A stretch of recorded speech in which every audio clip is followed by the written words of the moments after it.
Great. Hello and welcome to the Business Made Easy show. I'm your host, Fiona Hall, known as the How-To Lady.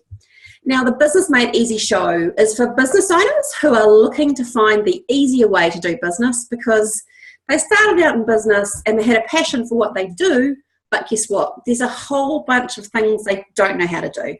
So my mission is to go out and learn about stuff and find easy ways to do things by interviewing experts in their field.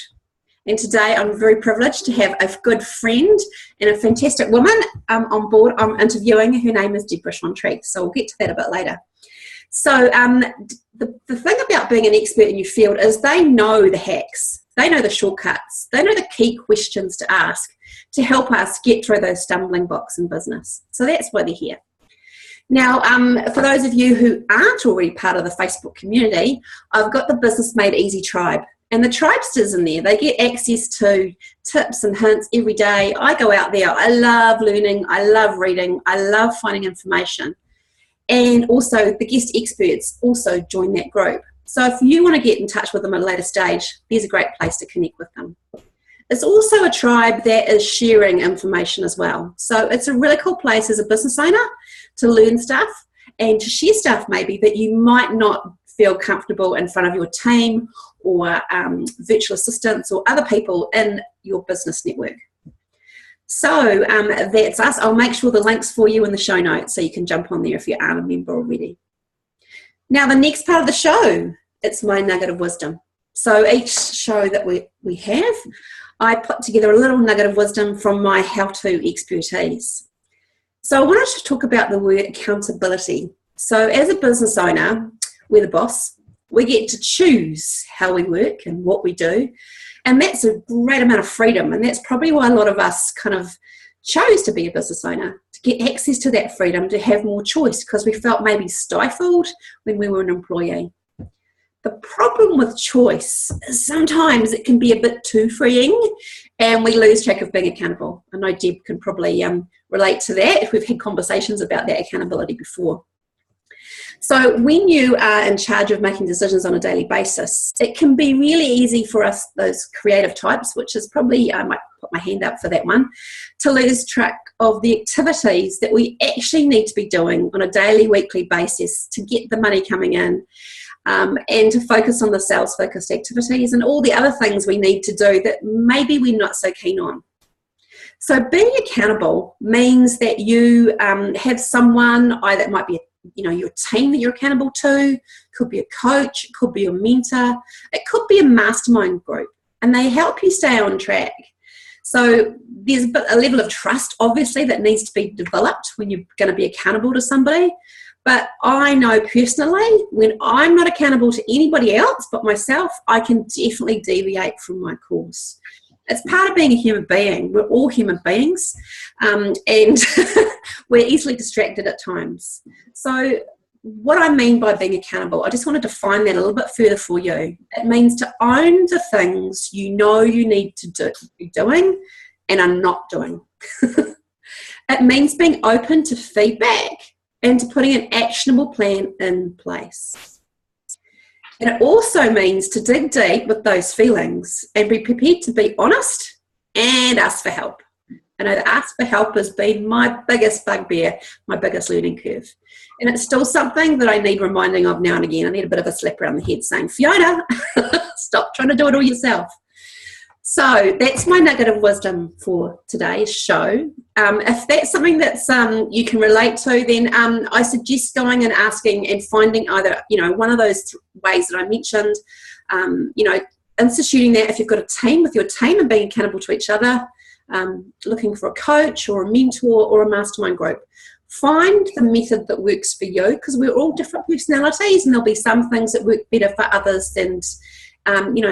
Know yourself and know what your needs are. But be accountable as a business owner. That will help you go faster rather than getting stuck in your own head.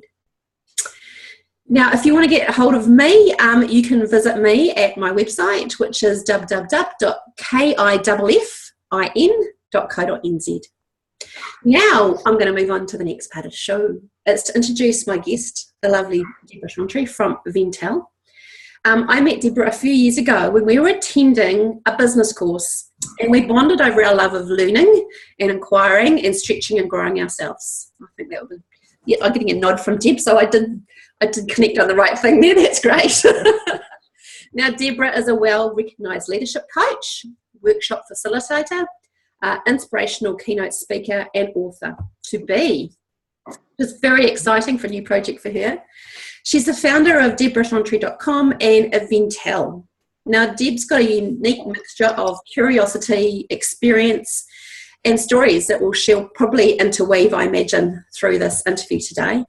She was a finalist in the next Businesswoman of the Year, and her first book that she's going to be putting out, I think it's later this year, I don't know if that's still on track, is called Own It, 25 Ways of Honouring Your Brilliance, which I'm really excited to read. I know that's going to be jam-packed full of wisdom from her.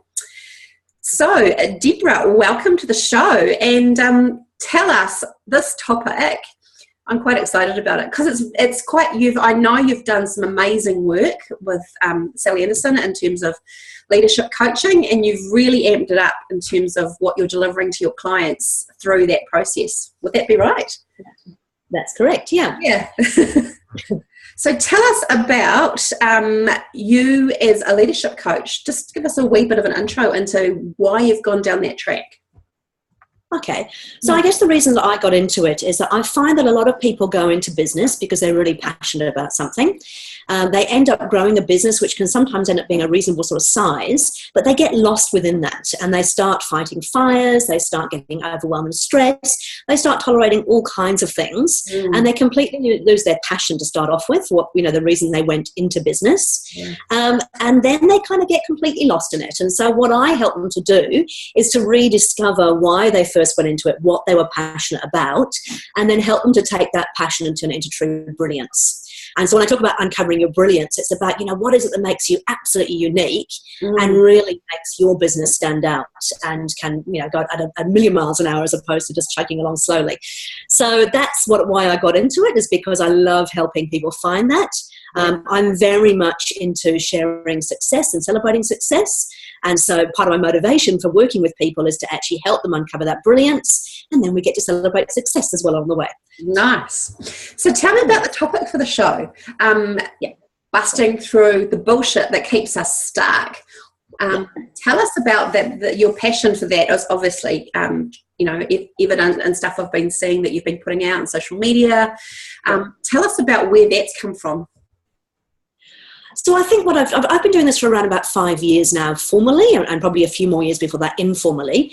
And what I've found is that of all of the people that I work with, whether it be a small business or a reasonably large business, they're all tolerating the same kind of things. And there's a whole list of things that we tolerate. We tolerate being women at home and running, a house and a family and still trying to hold down a job and doing more than we're supposed to be doing in the house. We tolerate not earning enough money. We tolerate, not getting the leads that you want, doing too much activity, never spending enough time with your family and friends. And there's just this list that goes on and on and on and on about the things that we actually tolerate. And the great news is that some of these things can be really easily solved. And once you can solve them, you can imagine how life changes for you, because suddenly you're living a life that is free of tolerances. And it's certainly it's a damn sight easier for a start, but it's also a lot more enjoyable. Yeah. So the three things I want to talk about today are not earning what you want, which is the biggest one that I see in a lot of businesses. Yep. Tolerating doing too much activity and not getting the sales that you need.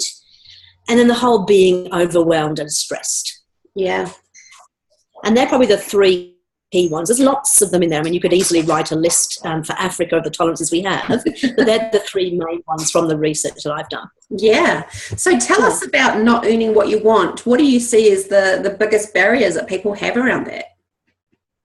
I think there's an awful lot to do with self-worth. It's really fascinating, with the people that I work with. I work with amazingly talented, brilliant, superb people who just blow you away by, what they know, what they've done, what they've achieved. And yet somehow they seem to not recognise that and not own that. And there's a real thing in New Zealand I find particularly, because obviously I'm from the UK originally, I've worked in Australia and I've worked in New Zealand. But in New Zealand particularly, we are really, really scared well, not scared. We seem to want to underprice everything. There's that warehouse mentality, the bargain bin mentality. I've got to drop my prices because that's the only way that I'll get work. And yet I have seen people who have literally tripled or quadrupled their hourly rate. And I don't believe in hourly rates, but in terms of the actual money they earn, just by actually owning what they're worth and being really clear in what they offer to the customer so they can own that. Yeah. And I think a lot of it comes down to confidence. I think that until you're really sure of what it is that you know and what it is that you've done and you can actually own that, then it's very difficult to think about, gosh, how can I possibly be higher priced than my competitors? Yeah, that's a really good point. Very good point. Yeah. And I mean, you've seen that yourself, Fiona, I'm sure, over the years, is that when you work with people, there is this mentality around, first of all, there's the hourly rate mentality, which drives me up the wall. And secondly, that is that, oh, but, I've got to be at least the same as the competitors. Well, why? Are you the same as the competitors? Do you want to be the same as the competitors? Yeah, and we're all unique, aren't we, too? The value that we provide, we bring, a lot of us who are in business have come with a lot of experience that we bring from different areas, and then we bring that unique set of experiences and skill sets to our clients. So offer it, rather than being someone who's just channeled down one particular area.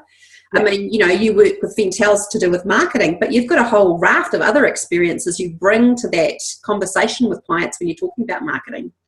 Yeah, that's right. Yeah. And so one thing that one of my coaches once asked me to do many years ago, which I now get my clients to do as well, is to actually go through and list all of the things that you've done in your life.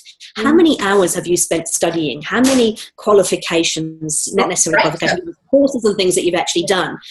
Listing down the if you've been in corporate world and now you're working on your own, what are the things that you achieve in the corporate world? What are the successes that you've had throughout your life? And when you start writing it down, you start to realize, particularly when you get to sort of our age, there's a wealth of experience that's sitting in behind all of that, and things that money can't buy. The time that you spend in educating yourself or in experiencing things cannot be bought.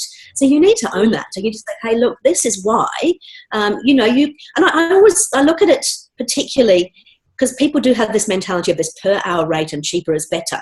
But I always say to people, well, look, you can take an absolute junior and you can pay them $25 an hour and they might take 3 or 4 hours to do something. Or you can pay somebody who's got some experience who might cost 4 times the amount of them, but chances are they can do it in a fifth of the amount of time, which means that it doesn't cost you anymore. It actually gets you better results more quickly, and you're not wasting time having to work with somebody who doesn't know their stuff. I've got a really good example of that. I had a client who was a senior executive in a large corporate and, paid an absolute fortune. And go back to hourly rate, her hourly rate was something like, $500 an hour. It was ridiculous, when you looked at the numbers. She'd spent 5 hours working on this board report that she had to input, and had kind of fallen on her to do a big presentation she wanted to do. Contacted me. She'd spent 4.5 hours, so you add the numbers up there. Took me half an hour to sort out the problem. You do so it makes sense to pay experts, and then on the other side, and other side of that, we have to own our expertise. We have to own what we are truly brilliant at. And it's interesting because sometimes the things that we absolutely take for granted and we think are just normal, and doesn't everybody do that? Often they don't. And so it's also sort of recognizing that, because for a long, long time, I thought the things I did, I thought everybody knew them. How could they not? And then I realized that, no, there's a lot of stuff that actually I have, over years of experience and years of education, have learned that other people don't know. And so sharing that has value. Oh, completely. I agree. I love the idea of listing all the successes and all the things you've actually achieved, because I did something, I think I was redoing my LinkedIn profile a while back, and I was looking at some stuff and what I was going to, I think I would look through a very old CV, back in the day, CV, was that 15 years ago? And I looked at it and going, oh, look at this. And it was just reviewing, and I was thinking, wow. And you do get quite present to look at the things I've done or achieved, and I think it's a great tip. I think anybody listening in, you're having a bit of a crisis of confidence, take that tip on board. Absolutely. Yeah. And then I also think that we don't necessarily celebrate success quite as much as we should either. We don't actually celebrate the fact that we have done things. So I work with lots of business owners, some of them in reasonably large businesses, and they're so busy doing the doing that they forget to reward all the little successes along the way. And I mean, I believe every little success should be celebrated because it builds a culture of high performing teams. Yeah. But we do forget because we get bogged down in that whole fighting fires, always chasing the really, really big goal rather than looking at what you have done every day. And that's, part of that is just being grateful for what's been achieved and celebrating the successful things. Yeah, acknowledging it and being present with what's just happened, isn't it? It's very much the rush, push culture of next, isn't it? Yeah, that's right. Yeah. Like it. Cool. Yeah, so the next toleration I was going to talk about was about not putting too much activity in and not getting the leads that you actually need or the sales that you actually need for the business. Probably, sorry, I have two little doggies down here just start fighting. Hey guys, we're on TV. Shh.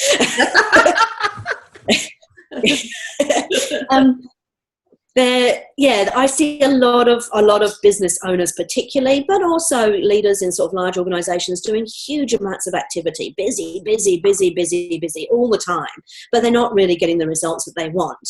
And I think that's because, as you said right at the beginning, is we don't focus on accountability.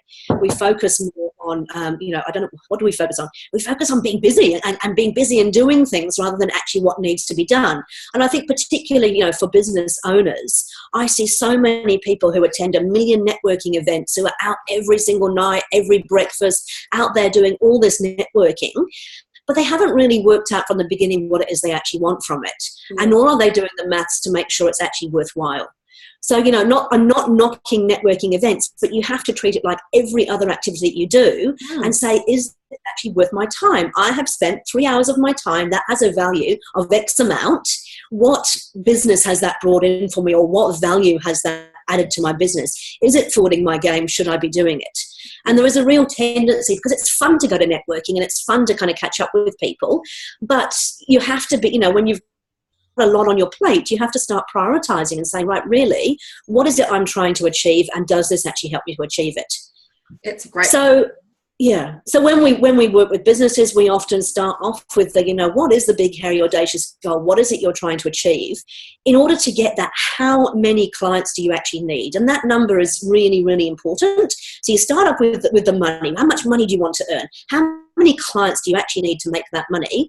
And then you start to do the activity based around what you need to get for those clients. Yeah. And then you can be very specific as well, because often I see people going to networking events where they probably won't even pick up the right type of clients because they haven't been really clear about who is their target audience, who is the real person who will find value in what they do. And so they spend all this time talking to people who really are never going to be the right clients for them anyway. Yeah, that's a really good point. I kind of ditched all my networking activities at the beginning of this year to really assess what was working for me, and actually found some new areas to go into, which has been really good. And I think also you can get sucked into, just going to the same places and the same events and seeing the same people over and over. And while you might form great business friendships, maybe it's best to have a one-on-one. Yeah, I think that's. And that was my next point, was going to be one about affiliates. I actually find that finding affiliates that you can work with, people who know and trust you, and who will refer people to you, is often a much, much better way. So that's that one-on-one stuff. It's looking for who do your clients actually turn to for advice? Is it their accountant? Is it their hairdresser? I mean, I don't know, but whoever they turn to for advice, they're the people that you actually want to spend the time getting to know, so they know you, they trust you, and they will feel happy referring clients to you. And you can do that in a formal way, or you can do it in an informal way. I personally, I don't attend many networking events at all now. All of my work comes through from the affiliate sort of relationships that I've set up. And I've got a formal one in terms of working with the Ice House, and the Ice House obviously refers clients to me. And then I've got lots of informal ones with other accountants, with other business coaches even, with other people who work with businesses who have a different skill set to me. So this whole idea of co-opetition is actually kind of working together, not seeing everybody competition, but going, okay, well, you do this, you and I work together really well, Fiona. I know that with this really well, I do that really well. Why don't we work together and refer clients, backwards and forwards? And again, a bit of a Kiwi mentality is trying to do everything yourself. Is that, well, I can do everything, so I'll try and keep it all to myself. Yeah. I've learned myself personally over the last few years, find out what you really, really, really love, that you really make good money from, and stick to that. Stick to your knitting. Have other trusted people around you that you can get into the other bits. Yeah. Because that's actually how you make a successful business. I so agree. The more that you niche, I think when I first started out, I thought, someone gave me an opportunity and it wasn't quite the right fit, but it was a client. Oh my gosh, I had to pay the bills, and you grab that. Yeah. Oh, someone else gave you this and it was over here. Oh, okay.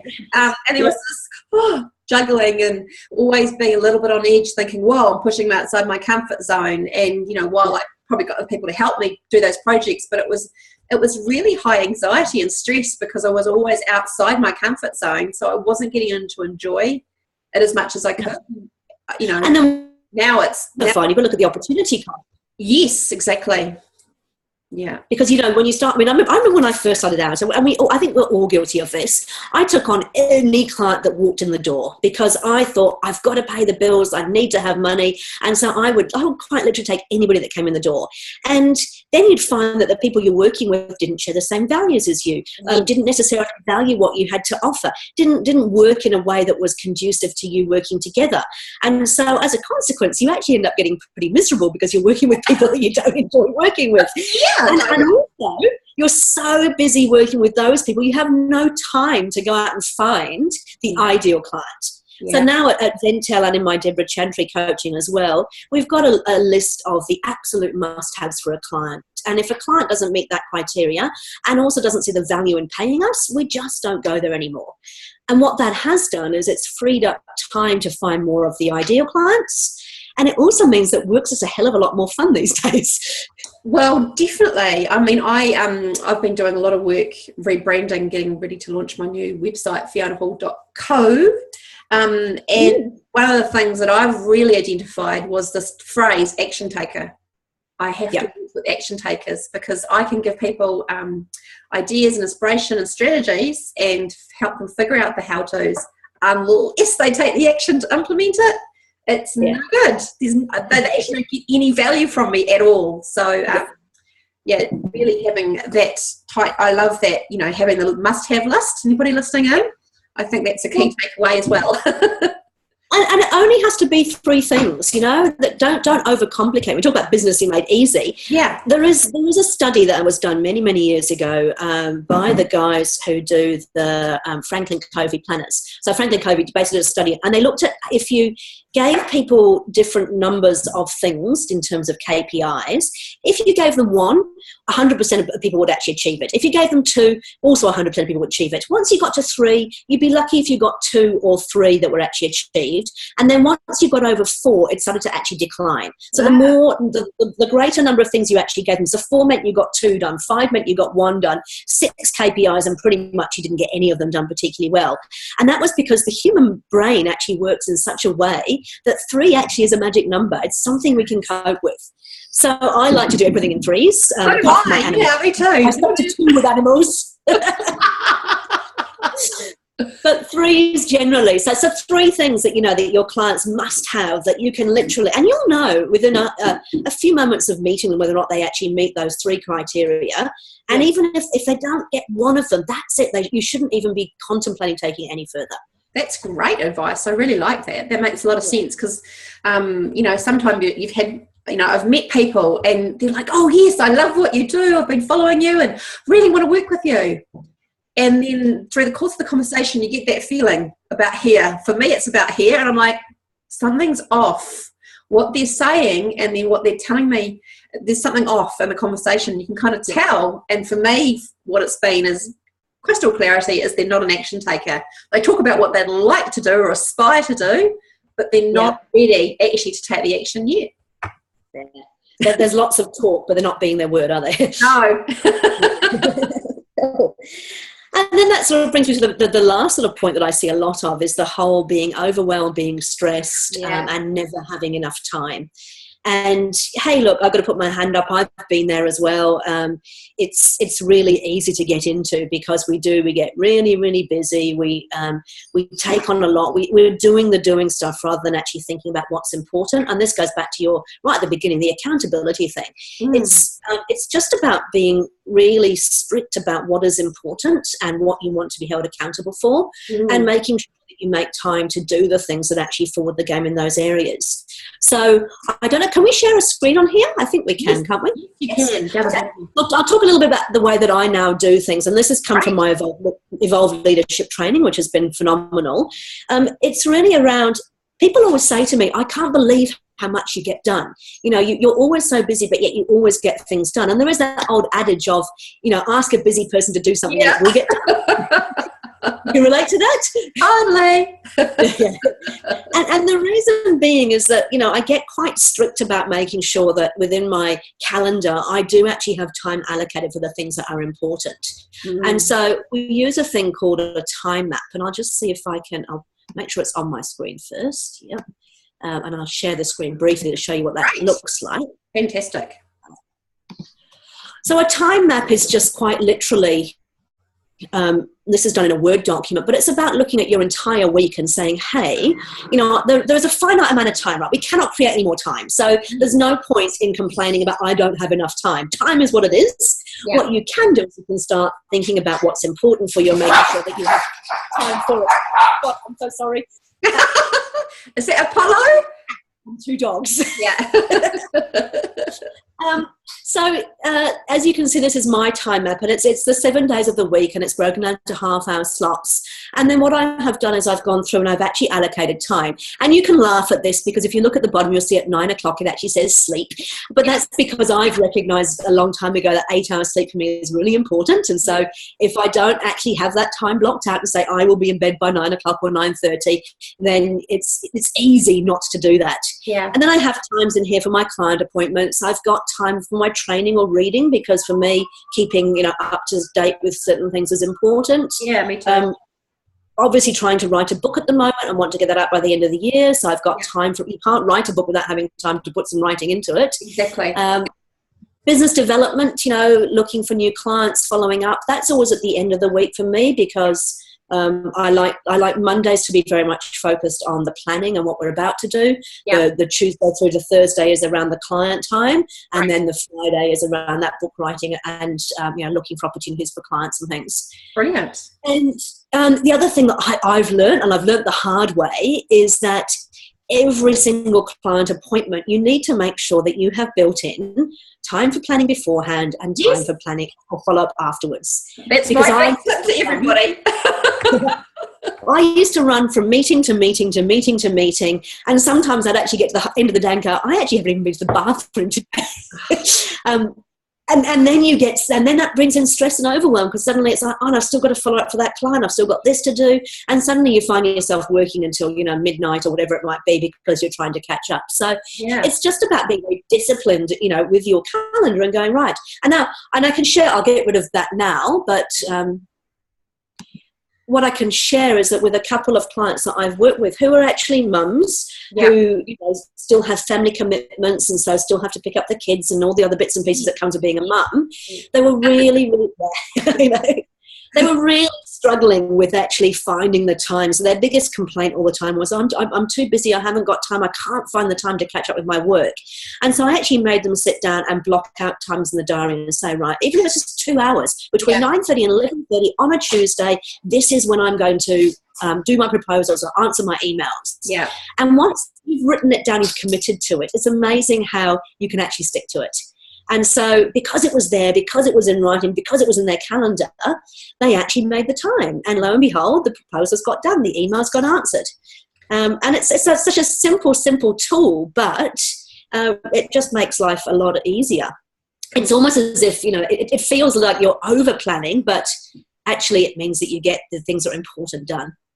I so agree. I mean, all of the clients I've worked with from way back, I call it my default week. So what your default week. I mean, life changes and things happen, but you have to have a strategy and a plan. And the whole thing and I also schedule gaps.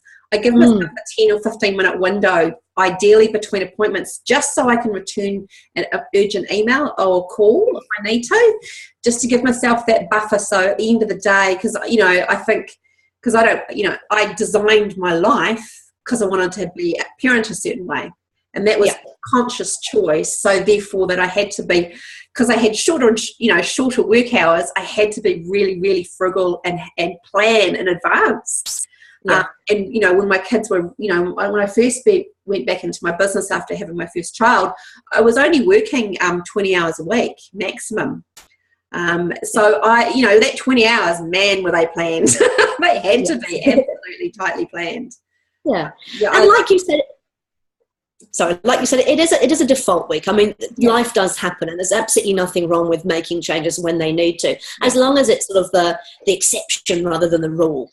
And at least that's what you've got planned. You make a conscious decision to go, right, okay, I'm going to give up my yoga in order to do this, but it's a conscious decision.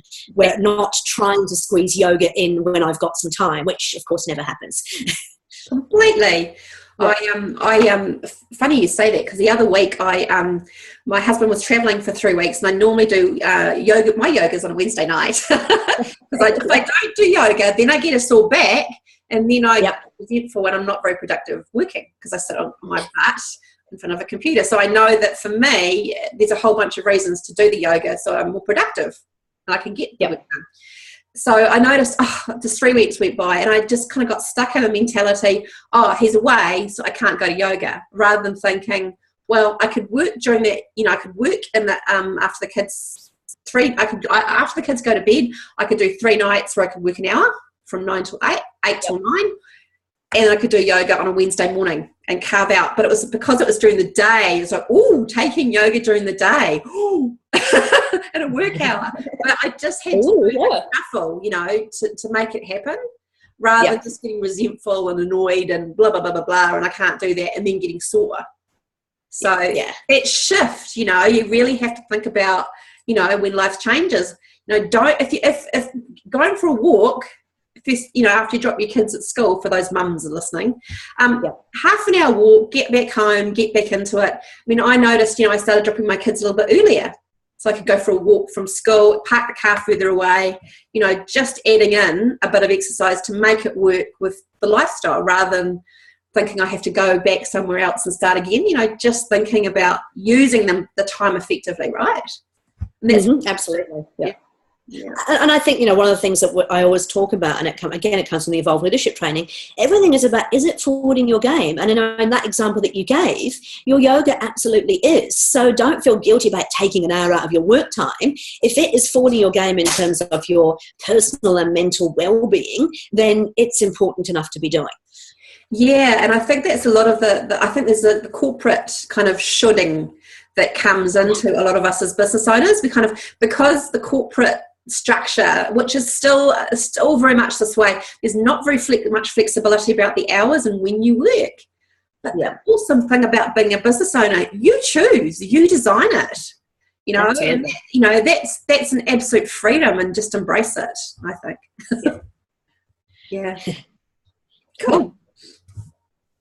Yeah, so I mean, those were the 3 kind of main areas that I found.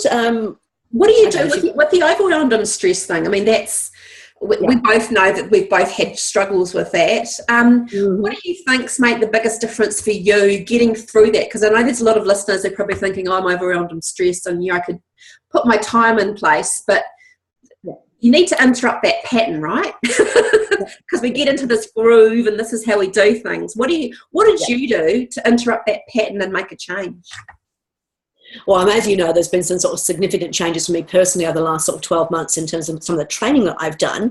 Yeah. And the training that I've done sort of really opened up my eyes to the fact that I was running around. I thought being busy was really important. I thought being busy meant that I was doing, the right stuff. But what I've learned is that being busy is not that at all. And it is about that accountability. It's actually being really, really clear around what is important and what isn't, and then making sure that you plan around that. And like you said, I mean, I work with lots and lots of business owners, and they come in, and because I'm a business coach, they expect me to work on a strategic plan and help them with their business planning and their marketing. And I always go back to the, hold on a second, what about you? What do you want? What's important to you? Because at the end of the day, as a business owner, you cannot separate your personal and your professional life. They are completely intertwined. Yeah. And so, sure, I can help you write a great business plan and everything else, but if you haven't got the right mindset, and if you're not really clear about what's important to you and what makes you happy and what gives you joy, where's your passion, then you won't ever, well, I can't say ever, that's not true. It's unlikely you'll run a successful business. I mean, there are some business people who have without a doubt run a business that they don't have a huge passion for. But in general terms, the people who end up running, reasonably large successful businesses is because they're absolutely passionate about what they do and they stick to that. Yeah. And so for me, what I learned through that process was that there were a lot of things that were going on from my past that were sort of putting like a lens over the way that I approach things. And so I thought that, busy, working ridiculous hours, I thought that was being successful. And what I've now learned is that that's not the way it has to be at all. Yeah. And then also looking at, corporate hangover, isn't it, Deb? That's that corporate hangover is the badge of honour is, I stayed till 9 o'clock 3 nights in a row. You're the last person to leave the office, first person in the morning. I'm the winner. Yay! I'm the winner. I'm exhausted. I'm having a stroke or a heart attack. Whee! And I've lost my family, I've lost my friends, and I've got nothing left. But woohoo, go me! I'm an alcoholic and a drug addict. Yeah. So it is that sort of, and I mean, don't forget, I also work with leaders in sort of reasonably large organisations, and they don't have to be that way either. I mean, that's what it's about. Life is actually far too short. And I know that we say that we overuse it, but it really, really is. And you've got to be loving what you're doing. Otherwise, you've got to ask the question of why are you doing it? I've had with personal experiences, with friends, with family who've got very ill, and the people are getting sort of really sick very young these days. And I think it's the way that we actually live life now. And thank God that, my eyes were open to that and sort of going, okay, this doesn't have to be this way. And I think sometimes it's about having, surrounding yourself with people who can help you to understand that as well. Because when you are in a corporate environment, you will get that pressure to do more of the long hours and everything else. Whereas if you can surround yourself with people who realise there's actually a greater reason for being here on this earth, then you will have that support that you need to create that life that you really, really want.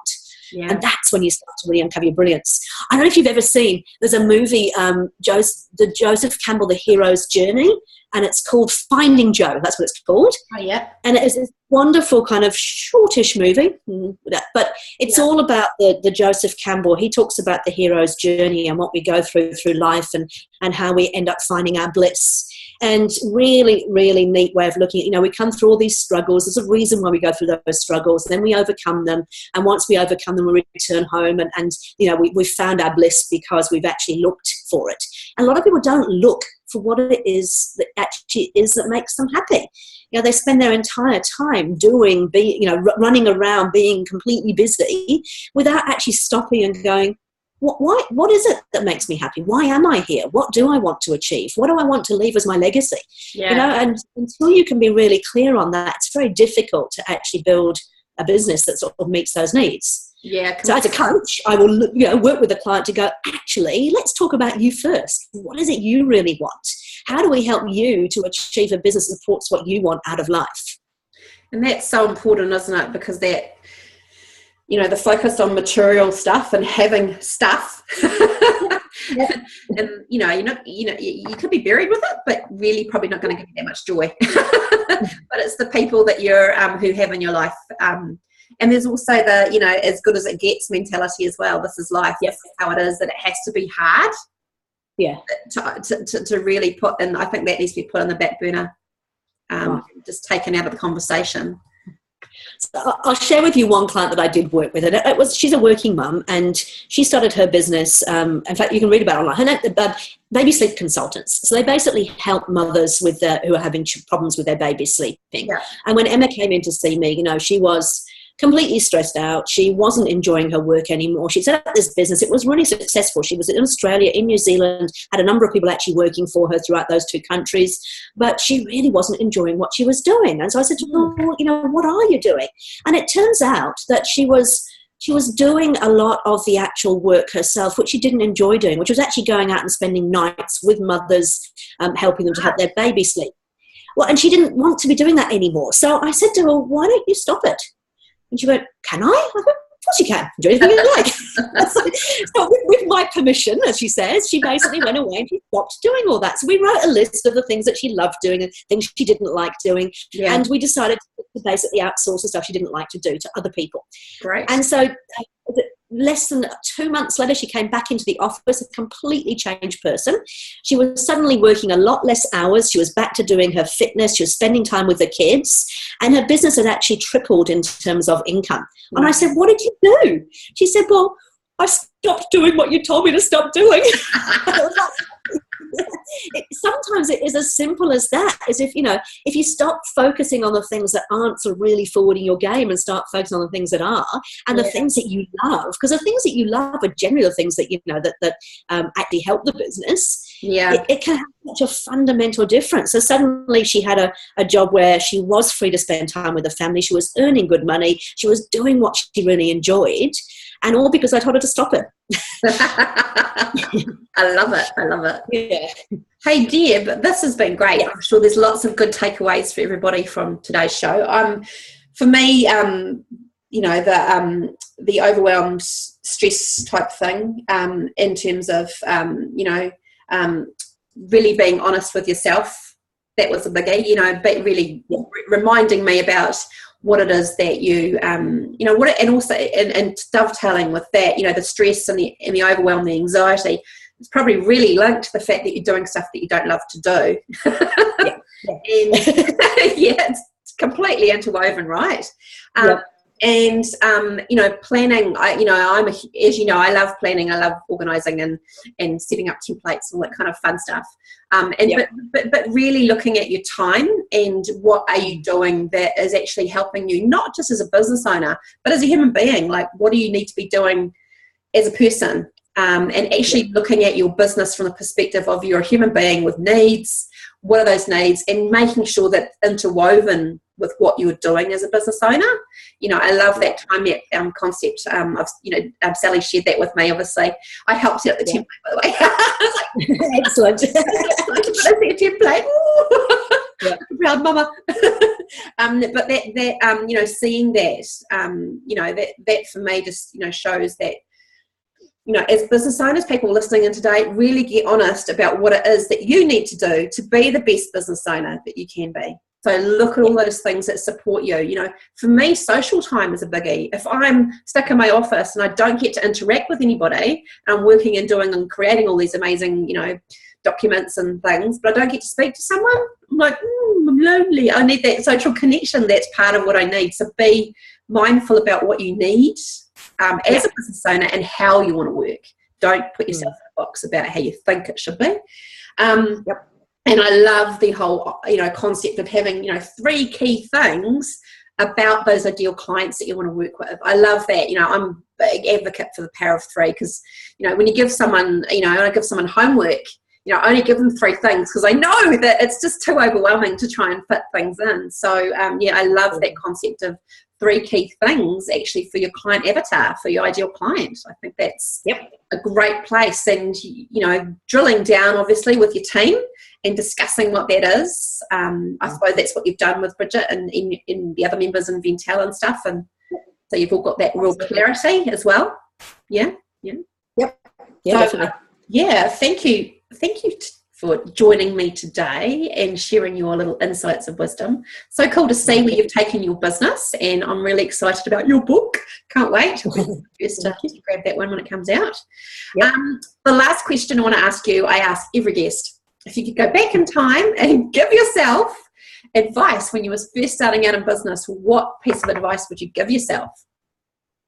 So it's quite interesting. It's what you started off the show with, is I would actually say is that get mentors, get advisors, surround yourself with people who can actually help you. Don't do it alone. That's been the biggest learning for me, is I spent many, many years doing it alone, and it was tough and it wasn't enjoyable.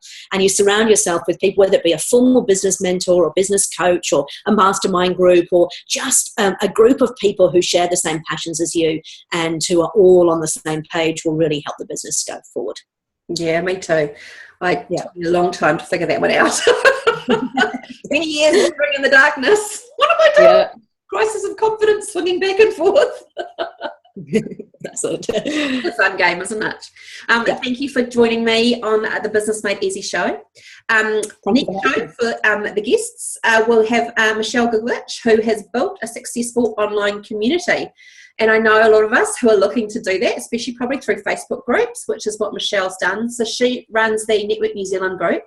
And she was able to take a group that was free and turn it into a paid online community. So I know there's a lot of us who are looking to use social media that way. So quite excited to talk to her about how she's done that and what learning and tips she can give us around building a paid online community. So thank you so much to Jeb, and thank you to Rob joining us as well. I'm sorry you're in silence in the background there, little black dot on the screen. I hope you got lots of information out. And Rob, if you're not already part of the Facebook community, you can jump across and join us there and get some more information. To those of us who are watching the replay, Deb's part of the Business Made Easy Facebook group, so I'll post a little post in there about her. If you'd like to get in contact with her, she'll have a link to how you can do that. So I'm going to close off the show, and we'll see everybody on the next show. Thank you.